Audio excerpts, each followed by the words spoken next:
What's up, Team Buckhouse? Johnathan Buckhouse here, and in today's video I want to talk about going from sliding boxes to then starting to slide rails, and that's what we're going to talk about in this video. So subscribe and let's jump into it.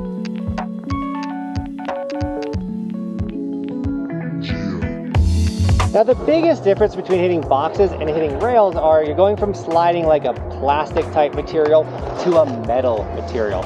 So what you were ideally looking for when you first started hitting rails is one, a ride-on feature, but two, a metal feature that is flat like a box. So at Mammoth Mountain and other places throughout the United States, but not every resort, have these incredibly flat box rail. This is a box, but it's metal, so it's kind of a rail, you know what I'm saying? It's like a hybrid. So you want to find a feature like this to slide and get used to what it's like to slide on metal, because that's going to be kind of the most different things for you. All of the same rules apply when hitting your boxes.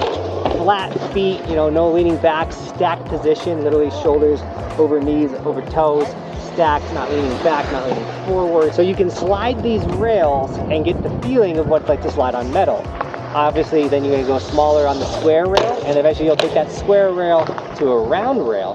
And once again, your resort might not have these options for you. So let's say you end up coming on vacation to Mammoth, and then you see these flat rails that are metal. You're like, no, it's my time to now learn how to hit a rail. So keep your eye open for features like these. They're super awesome, they're super fun, and they slide really good. And then you just like so, with that, Team Buckhouse, what are your tips for hitting or going from boxes to rails? I don't know everything in snowboarding. I've been snowboarding for 13 years, so I'm just trying to share some of my gems, some of my knowledge with you guys. Also, check out other YouTube channels out there making how-to videos. There's so much good content on the internet for you to get better at snowboarding, which is super sick. So snag a sticker if you want to support a dream. And as always, Team Buckhouse, thank you so much for shredding with us today. And as always, thanks for watching. Keep evolving. We'll see you tomorrow with another video, because it is daily on this snowboard channel.